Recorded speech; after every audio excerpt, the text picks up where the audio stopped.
Բարև ձեզ հարգելի դիտողներ, YouTube-յանի Մալիքի եթերում զրուցելու եմ Հայաստանի Եվրոպական կուսակցության ղեկավար Տիգրան Խզմալյանի հետ, ցանկության դեպքում կարող եք բաժանորդագրվել YouTube-յանի Մալիքին։ Բարև ձեզ, պարոն Խզմալյան։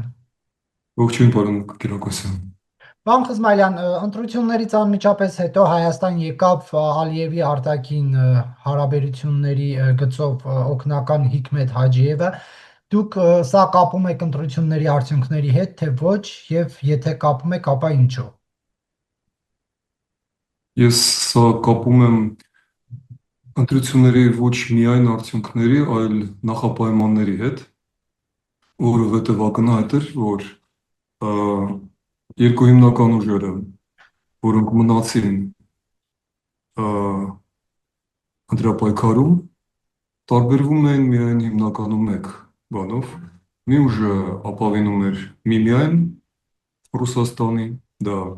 այսպես կոչված պրոռուսական ուժերն են, դա Պուտինի բնորոշումներ։ Մյուսը մրցում էր, դա իշխանությունն էր, այդ պրոռուսական ուժերի հետ Պուտինի եւ Ռուսաստանի ընդհանրապես բարեհաճության համար, բայց ավելացնում էր դրան այն, ինչ իրենք համարում են բալանսավորում, եւ այդ բալանսավորումը կապված էր ռեգիոնալ քաղաքականության հետ, ավելի կոնկրետ Ալիևի եւ Էրդողանի բարեհաճության հետ։ Այդպես որ շատ տրամաբանական է, որ եկել է Հաջիևը, ինքը եկել է ստանալու հավաստիացում, որ նախնական պայմանավորվածությունը Փաշինյանի հետ ուժի մեջ է, եւ կարծում եմ, որ շուտով մենք կլսենք դրա վկայությունները արդեն, ինչպես ասում են, հողի վրա, խոսքը գնում է իհարկե անկլավների հանձնման մասին, մինչև ընտրությունները Ալիևը փաստորեն դրանով էր պայմանավորում իր աջակցությունը Փաշինյանին եւ այդ աջակցության մեջ մտնում էր նաեւ այն հանգամանքը, որ իրենք գրեթե չէին բարձրաձայնում այդ պայմանը։ Հիմա եկել է ժամանակը վճարել Փաշինյանի համար, վճարել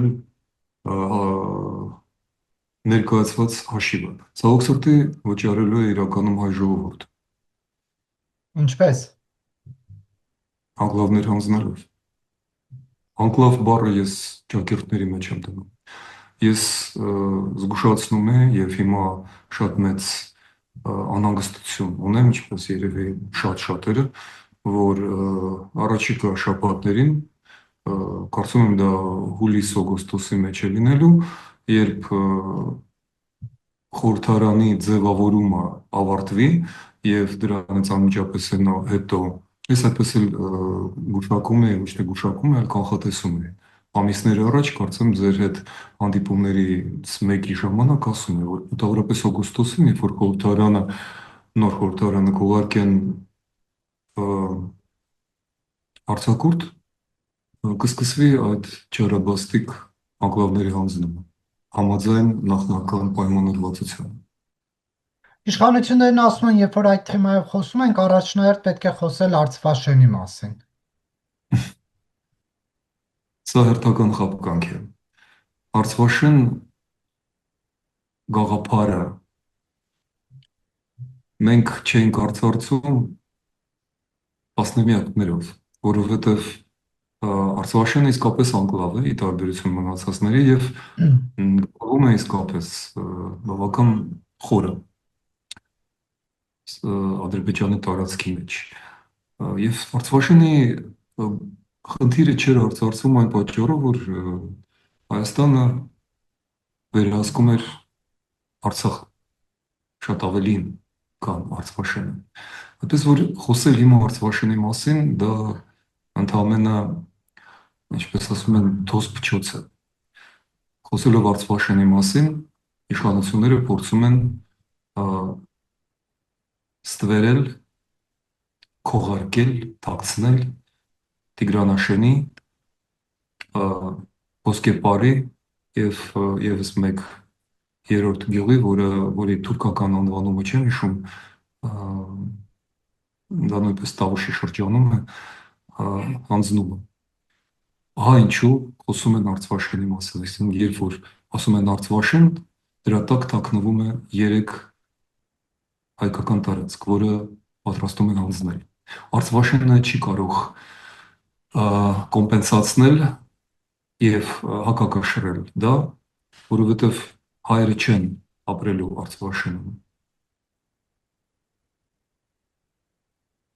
Պարոն Խզմայլյան, ինչ սպասենք հայ-ադրբեջանական հարաբերություններում, ինչ զարգացումներ կլինեն ընտրությունների այս օրինակ ելքով։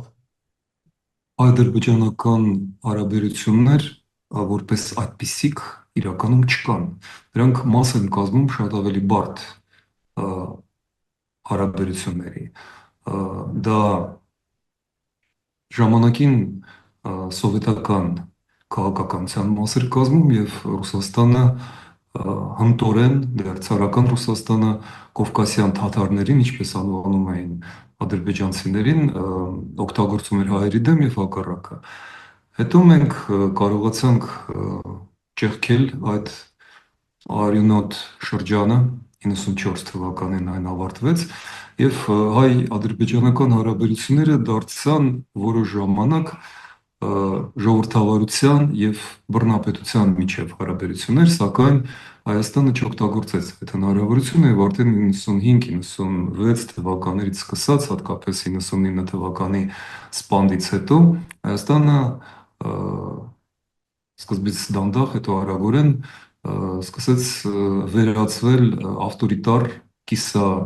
բռնապետական երկրի եւ այդ ժողովրդավարություն ընդդեմ բռնապետություն հարաբերությունները հայ-ադրբեջանական ընդհատվեցին եւ Ռուսաստանը կարողացավ կրկին դառնալ վերահսկողը ուստի մինչև 2020 թվականը հայ-ադրբեջանական հարաբերությունները իրականում Ռուսաստանից էին կախված եւ Ռուսաստանը սկզբից փորձեց դա օգտագործել, հետո պարզվեց, որ դա շատ ավելի լավ օգտագործեց Ադրբեջանը եւ Թուրքիան միասին։ Հիմա Ադրբեջանը եւ Հայաստանի հարաբերությունները արևմուտք արևելք հարաբերությունների մաս են կազմում եւ կրկին Հայաստանը խոշորագույն սխալներ է կատարում եւ դա ակնհայտ էր 2025 թվականի օգոստոսին Վաշինգտոնում, երբ որ Ադրբեջանը ներկայացնող Ալիևը իր թիկունքում ուներ եւ Թուրքիային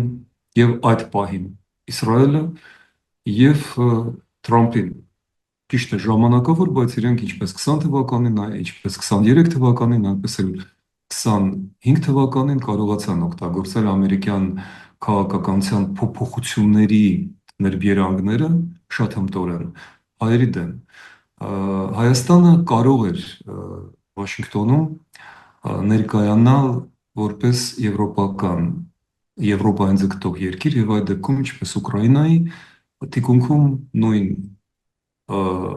25 թվականի օգոստոսին կհայտնվեր Եվրամիությունը, բայց Հայաստանը գնաց այնտեղ միայնակ եւ բացարձակապես մենակ էր ու չէր կարող դիմադրել։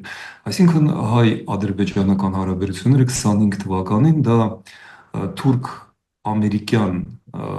ընդհանուր մի ծրագիր էր, որի մեջ Հայաստանը պետք է կատարեր եւ առայժմ կատարում է տրանսկասպիան, ինչպես պետդեպարտամենտում ասում են, նախագծի ընդհանրապես մի օղակի դերը։ Դա իմ կարծիքով շատ վտանգավոր իրավիճակ է։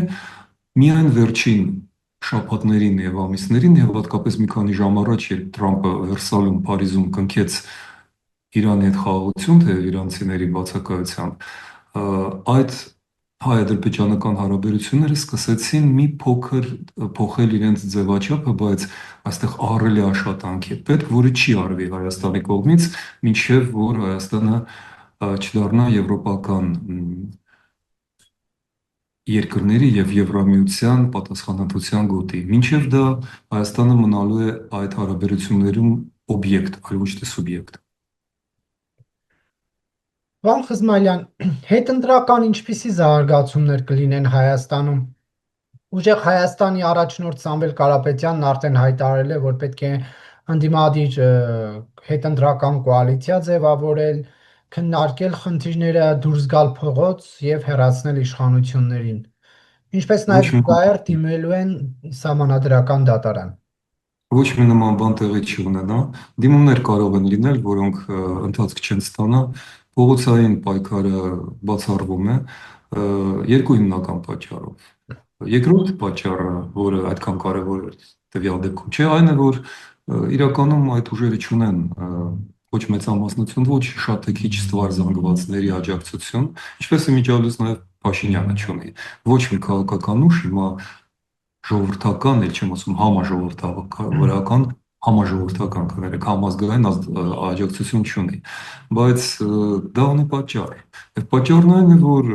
2021 թվականից հետո իրավիճակը քաղաքական ճարտարապետությունը Հայաստանում չի փոխվել։ Մենք ձեզ հետ դա քննարկում ենք եւ ես ընտրություններից ամիսներ առաջ ասում եմ, որ ընտրությունների գլխավոր արդյունքը կլինի այն, որ ոչ մի արդյունք չի լինի, ոչ մի փոփոխություն տեղի չի ունենա։ Այդպես էլ կա։ Ոչ մի բան այդ ճարտարապետության մեջ չի փոխվել։ Պաստորեն նույն ուժերն են ազգային ժողովում, հետևաբար նույն հարաբերակցությունն է։ Ռուսաստանը շարունակում է վերահսկել Հայաստանի քաղաքական կյանքի զգալի մասը, եւ այդ վերահսկողությունը բավական է, որպեսզի խոչընդոտեն գոնե ժողովրդավարական ուժերի միացումը, ինչը տեղի Բայց դուք որ ասում եք ոչ ընդդիմությունն ունի խորհրդարան անցած ընդդիմությունն ունի ժողովրդի աջակցությունը, ոչ իշխանությունը 700 քանի հազար քվե իշխանությունն է ստացել, 500 քանի հազար քվե հավաքական ընդդիմությունը։ Այո, եւ այդ երկու թվերը արտացոլում են ոչ թե աջակցությունը այն ուժերին, որին դրանք տրվել են, այլ ատելությունը հակառակորդի հանդեպ։ Սա բավական ծիծաղելի ու զավեշտալի իրավիճակ է։ Եթե այս ընտրությունների խորհրդանիշներից մեկը սրտիկն էր, որը պաշտոնական խորհրդանիշն էր իշխանությունների, ապա իրական բովանդակությունը այս ընտրությունների դա ատելությունն էր, ոչ թե սերը, որը խորհրդանշում է սրտիկը, այլ ատելությունը։ Իշխանությունները կարողացան կառուցել իրենց ընդրարշավը ատելության վրա կառուցվում էր նաև նախընտրական պայքարը, ամբողջ աշխատանքը, երկու կողմերն էլ լավ աշխատեցին այդ առումով։ Այդպես որ ընտրում են ոչ թե աջակցության պատճառով, այլ ատելով հակառակորդին ընդհանրապես։ Եվ դա նշանակում է, որ ատելությունը չի կարող լինել կառուցողական, եւ դա է պատճառը, որ ես պնդում եմ, չկա այդ աջակցությունն իրականում, որովհետեւ ոչ մի գաղափարախոսություն դրա տակ չկա։ Այսինքն ընտրող Փաշինյանն ընտրած մարդիկ ասում են, սենց էլ մնա լավ է, գոնը սենց մնա։ Արդյոք դա ծրագիր, արդյոք դա քաղաքականություն է արագ փոփոխվող աշխարհում, իհարկե ոչ։ Պուտինը հաղթեց, Ալիևը հաղթեց նաև Փաշինյանը, բայց չպարտվեցին ոչ ոք, այսինքն ոչ Քոչարյանը, ոչ Սերժ Սարգսյանը, ոչ Սամվել Կարապետյանը, բոլորս ամեն ինչ ինչ-որ բան ստացան։ Պարտվողը միայն մեկն է, դա հայ ժողովուրդն է, որը կորցրեց կրկին հնարավորություն ազատվելու այդ մղզավանջից, դառնալու ազատ անկախ ապագաղութացված պետություն, եվրոպական երկիր, ազգ, կորցրեց ժամանակը, շարունակում է կորցնել տարածքները եւ ազգաբնակչությունը, որի զգալի մասը միայն սպասում է, երբ հնարավորություն կլինի լքել երկիրը։ Ցավոք սրտի վիճակը այսպեսին է։ Դուք կարծում եք հետընտրական ինչ-որ զարգացումներ չեն լինելու այնուհանդերձ։ Ոչ։ Կիրիենկոյի պլանը աշխատեց, ավելի ճիշտ Պուտինի պլանը, ամեն ինչ եղավ այնպես, ինչպես պայմանավորվեցին ապրիլի 1-ին։ Ո՞րն է դա, ոչ Քոչարյանը, Սամվել Կարապետյանը լինեն ընդդիմություն, Նիկոլ Փաշինյանի իշխանություն, դա Անունները կարևոր չեն, որովհետև Նիկոլ Փաշինյանը ոչ մի բանով այս առումով Պուտինի համար չի տարբերվում Քոչարյանից։ Ինքը ավելի հարմար է Պուտինի համար, մենք դա բազմիցս ասել ենք եւ ինքը չի էլ թաքցնում դա, չէ՞ որ նա ասում է ոչ մենք չենք գնա ապահարզանի Ռուսաստանի հետ, որը Պուտինը առաջարկել էր, ոչ մենք չենք դուրս գա ԵԱՏՄ-ից, ոչ մենք չենք փակելու Ռուսաստանի այն բոլոր լրտեսական որջերը, որի դեմ իբրև թե իրենք պայքարում են եվրոպական փողերով, այդ փողերը հանգիստ մսխելով դնելով գրպանները։ Այդպես որ իրականում ոչ մի տարբերություն Պուտինի համար չկա։ Հայաստանը մնում է գորշ գոտի, որը օգտագործվում է Պուտինի համար, ինչպես եւ Վրաստանը կամ Ղազախստանը, տնտեսական մախինացիաների եւ պատժամիջոցները շրջանցելու համար։ Բայց այդ դեպքում այս կոշտացումը Ռուսաստանի Հայաստանի հետ հարաբերություններում ինչով է պայմանավորված։ Եթե Նիկոլ Փաշինյանի ընտրվելը ընդունելի էր Վլադիմիր Պուտինի համար, մինչ այս չի շնորհավորել հայկական գյուղմթերքների առճաճ սահմանափակում է դրել եւ դրանք այլևս Ռուսաստանում որոշ տեսակներ իրացվելու հնարավորություն չունեն։ Սա ինչի մասին է խոսում։ Նախ մենք պետք է անչափ շնորհակալ լինենք Պուտինին եւ նրա ա, ապուշ խորհրդականներին, որոնք պատերականացված բեմադրությունը իբրև թե նրանք պայքարում Փաշինյանի հետ դեռևս շարունակում են եւ օգնում են Փաշինյանին ստանալ Եվրոպայից այն արտոնությունները, որը այլ կերպ Հայաստանը չէր ստանա։ Հիշեցնեմ, որ 420 միլիոն ակցիզային եվրո իջեցվել է, հանվել է փաստորեն Հայաստանից, այսպիսի արտոնություններ է տվել Եվրոպան Հայաստանին եւ բացի 50 միլիոն եվրո ուղիղ օգնությունից մոտ 20 ապրանքատեսակ, հիմնականում սնունդ, բանջարեղեն, միրգ, ձկնեղեն, կոնյակ, կներեք բրենդի, ծաղիկներ Եվրոպան ուղղակի առնում է այն ամենը, ինչ Հայաստանը պատրաստ է վաճառել եւ ինչից Ռուսաստանը իբրև թե հրաժարվում էր, իրականում չի էլ հրաժարվի, կտեսնեք, կանցնի մի քանի օր լարս արդեն բացել են եւ այդ թատերական բեմադրությունը կավարտվի։ Իմիջիալոց դա նորություն չէ եւ Սերժ Սարգսյանը օրոք եւ նախկինում նման բաները, պատժամիջոցները կամ ինչ որ հորինված հիվանդությունները սանեպիդ կայանները Ռուսաստանի գտնում են հայկական մրգերում կամ ջրում պարբերաբար, դա մեզ համար նորություն չպետք է լինի։ Բայց եթե դա բեմականացում է, ապա ո՞րն է այդ բեմականացման նպատակը։ Նպատակն էր այն, որ Հայաստանը Պուտինին պետք է հենց այս կարգավիճակում սահմանային ունենալ հնարավորություն Եվրոպայի հետ առևտուր իրականացնել ի օգուտ Ռուսաստանի վերջում, որովհետև այդ ամենը ԵԱՏՄ-ի միջոցով է արվում եւ միաժամանակ ոչ մի դեպքում չդիմել Եվրոմիության անդամակցության համար։ Սա էր նախապայմանը։ Արեք ինչ ուզում եք, միայն թե չմտնեք Եվրոմիություն։ Դա էլ կատարվում է։ Իսկ մնացած արդեն բեմադրություններ են, որպեսզի եվրոպացիները հավատան, որպեսզի ռուս ժողովուրդը տեսնի ինչ հզոր է Պուտինը, որպեսզի հայ ժողովուրդը քվեարկի Փաշինյանի օգտին, որովհետև ատում է ռուսներին 2020 թվականից հետո անչափ։ Եվրոպացիները այդքան միամիտ են եւ այդ ամեն ինչը դուք ասում եք, արձանագրել եք, իմացել եք, իրանք այդքանը գլխի չեն մնում, պարոն Խզմալյան։ Իհարկե միամիտ չեն, գիտեն, որովհետև ես նրանց պարբերաբար, նաև ես անձամբ բավական բարձրաստիճան եվրոպական պաշտոնյաներին տեղեկացնում եմ իրականության մասին, եւ իրենք ամեն ինչ շատ լավ գիտեն եւ գործում են այսպես հետեւյալ պատճառներով։ Նախ, որպեսզի չմտածենք, որ նրանք միամիտ են, հիշենք, որ հենց այսօր եւ երեք նույն Եվրոխորհրդարանը շատ կոշտ պատժամիջոցներ է հայտարարել, նոր պատժամիջոցներ Վրաստանի դեմ եւ ոչ միայն միջալուց կառավարության Իվանիշվիլի եւ պաշտոնյաների, այլ նաեւ օրինակ, ինչը շատ հետաքրքիր է, իշխանամետ հերոստատալիքների ղեկավարության դեմ, նրանց հմեկի վրացական։ Բայց Հայաստանը հիմա իրենց համար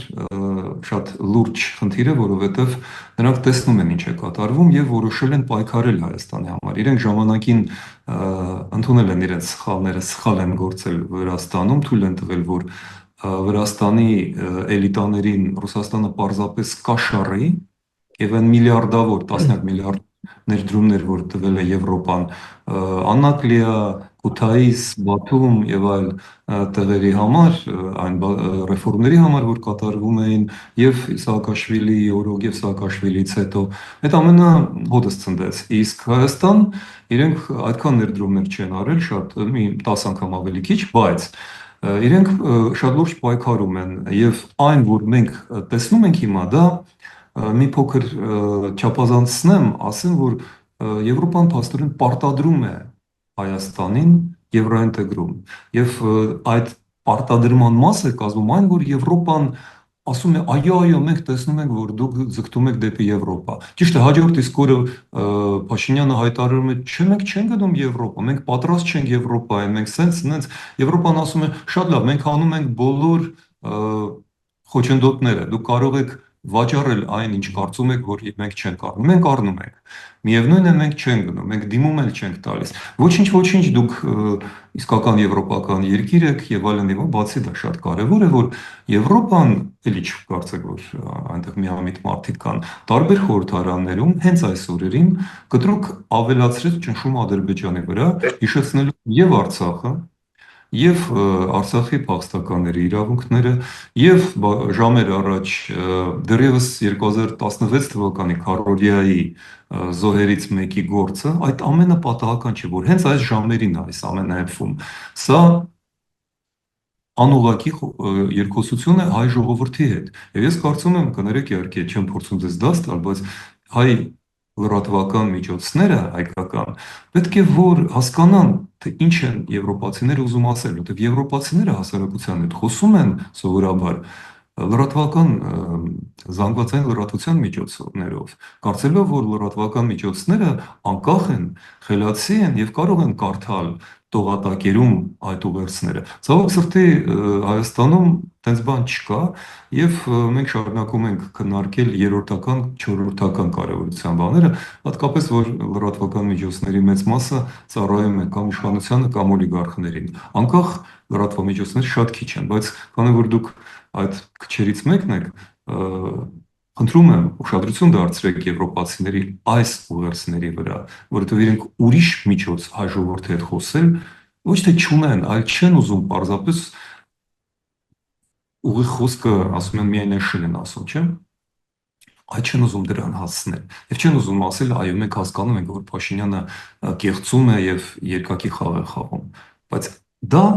նրանք շատ լավ հասկանում են։ Պարզապես իրենք օգնում են ոչ թե Փաշինյանին, այլ հայ ժողովրդին եւ Հայաստանին, որովհետեւ նրանց պետք է Հայաստանը։ Հայաստանը Եվրոպայի համար հիմա տարածաշրջանի կարևորագույն երկիրն է, հատկապես որ Իրանում պատերազմը ավարտվեց։ Բայց պարոն Խզմայլյան, տեսեք, Եվրոպան հսկայական միջոցներ է տալիս, այս արտոնություններն է տալիս ապրանքների հետ կապված, տարբեր փաստաթղթեր են եվրոպական պետությունների հետ ստորագրվում։ Եթե իրենք տեսնեն, որ Հայաստանի մտադրությունները իրական չեն, ինչ շահ ունեն իրենք այստեղ, որ շարունակում են պարտադրել, ինչպես դուք եք ասում, Հայաստանը դառնա Եվրոպայի մասը, հաստատ ինչ որ ոչ հայկական բնությամբ են զմայլված իրենց այս խնդիրների ու դարդուցավի մեջ, ոչ էլ հայերի սիրուն աչքերի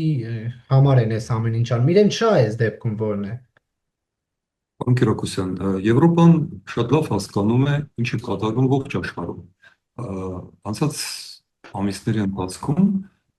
Եվրոպան գիտակցեց, որ մնացել է միայնակ առանց Միացյալ Նահանգների ավանդական աջակցության։ Եվ աստորեն հիմա աշխարհում ձևավորվում են 4 խոշոր աշխարհակահաղական կենտրոններ։ Միացյալ Նահանգները բնականաբան թուլացող, բայց մնում է հզորագույն տնտեսություն եւ ռազմական ուժ։ Երկրորդը դա Չինաստանն է, երրորդը Հնդկաստանն է, իսկ չորրորդը Եվրամիությունն է։ Եվրամիությունը դառնում է ռազմաքաղաքական հզորագույն գերտերություն։ Դա շատ դժվար process է, իրենք ծախսում են ընդհանուր առմամբ 2 տրիլիոն եվրո մինչև 30 թվական միայն զինվորական ռազմական ծախսերի։ Իրենք կլանում են Ուկրաինան հենց այս օրերին 3 Ուկրաինայի եւ Մոլդովայի անդամակցության բանակցությունները արդեն դուրս են գալիս մտնում են վերջին փուլ ավելի ճիշտ։ Ուկրաինական բանակը եւ ուկրաինական զինվորական փորձը դառնում է եվրոպական ինքնապաշտպանության կարևորագույն առանցքային մասը։ Գերմանիան դառնում է կրկին ռազմական գերտերություն։ Ֆրանսիան կրկնապատկում է իր միջուկային ծախսերը եւ դառնում է փաստորեն յուրահատուկ հովանոց 9 երկրների համար ռազմական առումով։ Եվ այլն եւ այլն։ Այս իմաստով Եվրոպայի տնտեսությունը եւ անվտանգությունը ուղիղ կախված է իր սահմաններից եւ հարավ-արևելյան սահմանները դա հենց Վրաստան, Հայաստան տարածաշրջանն է, որովհետև հենց այսօր առավոտյան Ֆրանսիայի խորհրդարանի Ժան-Պոլ Բարեն, կարծեմ, падգամավորը անհրաժեշտ համարեց ասելու, որ Թուրքիան չի եղել եւ երբեք չի լինի Եվրոմիության անդամ։ Միաժամանակ Ֆրանսիան այստեղ եւ Հունաստանը զորախումբ են ուղարկում Միացյալ Նահանգների հետ միասին ցույց տալու իրենց դրոշը ռազմավարժություններում։ Ինչի համար է այս ամենը արված, որովհետեւ Հայաստանի կլանումը, Սյունիքի կորուստը եւ հետեւաբար հայ-իրանական սահմանի փակումը կտրուկ դեմ է հեռանկարային շահերին Եվրոպայի այս տարածաշրջանում։ Եվրոպան մեծ հետաքրքրություններ շահեր ունի Իրանում, Իրանի ազատագրումը, որը անխուսափելի է, որովհետև որքան էլ հիմա ուրախանան Իրանի ջատագովները, չմոռանանք, որ Իրանի ժողովուրդը անտանելի է համարում իսլամական ռեժիմը եւ ես չեմ կասկածում, որ առաջիկա ամիսներին այդտեղ կվերսկսվեն ապստամբությունները իսլամական ռեժիմի դեմ։ Բացի դա Եվրոպան կնքել է ռազմավարական պայմանագիր Հնդկաստանի հետ եւ Հնդկաստանը հենց Իրանով ու Հայաստանով ձգտում է կապվել Սև ծովի հետ, Պարսից ծոց, Սև ծով, Ուկրաինա, Ռումինիա, Բուլղարիա, այդ ճանապարհը Եվրոպայի համար ռազմավարական է։ Ահա ինչու Հայաստանի համար հիմա այդպիսի պայքար է գնում, որովհետև Վրաստանը դրանք կորցրել են։ Հայաստանը կորցնել իրավունք չունեն։ Այդ դեպքում իրենք կկորցնեն ողջ տարածաշրջանը եւ Թուրանական գաղափարը եւ Չինաստանի կողմից Ռուսաստանի կլանումը նոր շատ մեծ վտանգներ կստեղծեն Եվրոպայի համար։ Իրենք այդ ամենը հաշվարկել են վաղուց 10 տարի առաջ իրենք սկսել են հյուսիս-հարավ ճանապարհի կառուցում, այսինքն 10 տարի առաջ իրենք արդեն այդ ամենը հաշվարկել էին։ Եվ դա իհարկե մեր գեղեցիկ աչքերի համար չէ։ Դա իրենց շահին է համապատասխանում ու բարեբախտաբար մեր շահերը իրենց հետ համընկնում են։ Իրենց, այլ ոչ թե Միացյալ Նահանգների, իրենց Եվրոպայի, այլ ոչ թե Թուրքիայի ու Ադրբեջանի շահերի հետ։ Եվրոպայի, այլ ոչ թե Չինաստանի եւ Ռուսաստանի հետ են համընկնում մեր շահերը։ Ահա ինչու մեր կուսակցությունը կոչվում է Եվրոպական կուսակցություն։ Եվ մենք պնդում ենք, որ եթե մեզ լսեին ավելի շուտ, ոչ թե 25 թվականին այդ օրենքը ընդունվեր, այլ գոնե 19 թվականին, 20 թվականի սկզբին մենք չենք պարտվի պատերազմում, մենք չենք կորցնի Արցախը։ Եվ հիմա, եթե այդ որոշումը ընդունվեր գոնե հիմա, մենք չենք կորցնելու անկլավները։ Դա է մեր մեծագույն ցավը, ու թեև ես հասկանում եմ, որ ռազմավարական առումով Հայաստանը միևնույն է գնալու է այն ծրագրով, որը Հայաստանի Եվրոպական կուսակցությունը նախանշել է որպես իր կուսակցական ծրագիրը, դա է միակ փրկությունը Հայաստանի համար։ Մարտավարական սխալները, որը տարիներով կատարում է Հայաստանի իշխանությունը, սարսափելի կորուստներ են բերում Հայաստանին, տարածքային, ժամանակային առումով եւ իհարկե մարդկային կորուստներ։ Պարոն Խզմալյան, դուք խոսեցիք արծիվ 2026 զորավարժությունների մասին։ Ռուսաստանից Մարիա Զախարովան մեկնաբանելով այդ զորավարժությունները նշել է, որ ՆԱՏՕ-ի անդամ պետությունները եկել են Հայաստան եւ սովորեցնում են հայ զինվորներին ինչպես կռվել, ինչպես սպանել ռուս զինվորների, սա ինչպես եք մեկնաբանում։ Եթե դա այդպես ես միայն ուրախ եմ եւ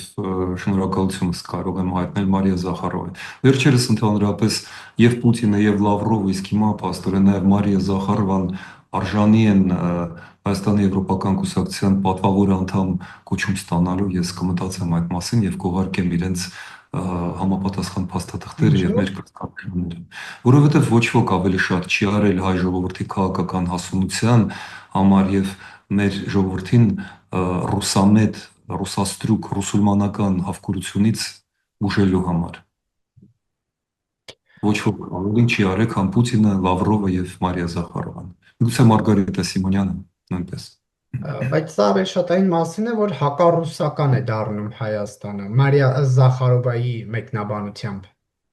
Իրականում Հայաստանը չի դառնում ցավոք սրտի բավականաչափ հակառուսական, որովհետև իրականում դա հակառուսականություն չէ, դա ապագաղութացում է։ Հայաստանին սպասում է ապագաղութացում։ Դա կատարվում է ապառուսականացման միջոցով, որովհետև մեր հիմնական գաղութարարը մնում է Ռուսաստանը։ Այդպես որ ազատվելու համար գաղութային կարգավիճակից մենք պետք է ազատվենք հենց ռուսական կայսրության, ռուսական պուտինիզմի, այդ ռաշիզմի, ֆաշիստական Ռուսաստանի թակարդից մենք այն պայմանով պետք է դուրս գանք։ Եթե ՆԱՏՕ-ն դրանում մեզ օգնի, ես միայն ուրախ կլինեմ, չնայած որ կարծում եմ, որ Տիկին Զախարովանը ինչպես միշտ չափազանցնում է։ Եվ ռուս-ուկրաինական ուղղությամբ է իրավիճակը թեժացել հարյուրավոր ԱԹՍ-ներ է Կիև ուղարկել Մոսկվայի Հազարավոր իրական։ հա, եւ Զելենսկին հայտարարել է, որ Մոսկվան կայրվի, եթե ռուսական հարվածները շարունակվեն։ Ա, Դուք ինչ եք կարծում, հանգուցալուծմանը մոտ են թե չէ, եւ այս օպերացիան ինչ է տալու։ Մենք որպես կուսակցություն առաջի օրվանից, առաջի ժամերից ուկրաինական պայքարի կողքն ենք կանգնել, մենք առաջինն ենք դուրս եկել պատերազմի առաջին իսկ օրը ռուսական դեսպանատան դեմ բողոքով եւ ռուսական ռազմաբազայի դեմ եւ 23 թվականին, 24 թվականին, 25 թվականին ես այցելել էի պատերազմող Ուկրաինա, մեր համեստ օգնությունը, աջակցությունը բերելու Ուկրաինային։ Ես հիացած եմ ուկրաինական ժողովրդի հերոսական պայքարով, դա պայքարը նաև հանուն Հայաստանի ազատության։ Մենք ուրիշ կերպ չէինք կարողանա ազատագրվել Ռուսաստանից, այդպես որ միայն փառք ու պատիվ Ուկրաինային, ինչպես իրենք ասում են, սլավա Ուկրաինե։ Եվ ես հիացած եմ այս ամեն ինչով, կարծում եմ, որ այո, վաղուց էր դա պետք անել, իսկ Սուրբ Սոֆիայի ռմբակոծությունից հետո Զելենսկին ընդամենը երկու բառ ասեց. մենք կպատասխանենք, ասաց նա ուկրաիներեն, այդպես որ սա սկիզբն է պատասխանի։ Այո, Մոսկվան այրվում է, այնտեղ շատ լուրջ իրավիճակ է, որովհետև պայթել են նավթաբազաները եւ փաստորեն շնչելու հնարավորություն չկա Ռուսաստանում, խոճապ է սկսվել, ի վերջո իրենց այդպես է պետք հասցնել այն գիտակցմանը, որ պատերազմը պետք է ավարտել։ Ուկրաինան չի ուզում այդ պատերազմը, Ուկրաինան երբեք չէր ուզում այդ պատերազմը։ Ուկրաինան ուզում է այն ավարտել, եւ պատերազմը միշտ ավարտվում է այնտեղ, որտեղից որ սկսվել է։ Մոսկվայից սկսվել է, Մոսկվայում էլ կավարտվի։ Իսկ Ռուսաստանի ճակատագիրը այս առումով ես դա վաղուց եմ հասկացել եւ ասում եմ, Ռուսաստանը Ռուսիան սկսվել է Կիևում եւ Կիևում էլ Ռուսիան կավարտվի։ Ուկրաինան է վերջ տալու այդ համաշխարհային հրեշին եւ մենք պետք է աղոթենք, որ այդ օրը շուտ գա։ Այսինքն ուզում եք ասեք, որպես այդպիսին Ռուսաստան պետություն չի լինելու էլ։ Այս տարածքով, այս սպառնալիքով, որը նա պարունակում է աշխարհի համար, Ռուսաստանը չպետք է մնա այս սահմաններում, այս հնարավորություններով մարդկությունը ոչնչացնելու Ռուսաստանը չի կարող մնա որպես պետություն։ Այո, Ռուսաստանը տրոհվելու է, դա անխուսափելի է այնպես եւ այն սահմաններում, որում տրոհվում էր սովետական միությունը։ Հյուսային Կովկասը, Թաթարստանը, Բաշկորտոստանը, հիմա ես չեմ ուզում այդ ամենը ասել, դա մեծ առանձին խոսակցություն է, բայց մենք տարիներ շարունակ դա ասում ենք, ես ֆիլմեր էի այդ դրան նվիրել ժամանակին կարճ, երկար ֆիլմեր, մեզ համար այստեղ նորություն չկա։ Դա մեր ծրագիրն է քաղաքական եւ մենք ուրախությամբ, դառը ուրախությամբ տեսնում ենք ինչպես է այդ ծրագիրը իրականացվում։ Պարզապես հիմա տարածքային առավելությունները Ռուսաստանի կողմն են։ Տարածքային առավելությունները միշտ խիստ ժամանակավոր են։ Մենք դա գիտենք Արցախի օրինակով եւ մինչեւ 91 թվականը եւ 23 թվականից հետո։ Ոչ մի բան հավերժ չէ, սահմանները հատկապես։ Շնորհակալություն, պարոն Խզմալյան, հարցազրույցի համար։ Շնորհակալություն ձեզ, պարոն Կերակոս։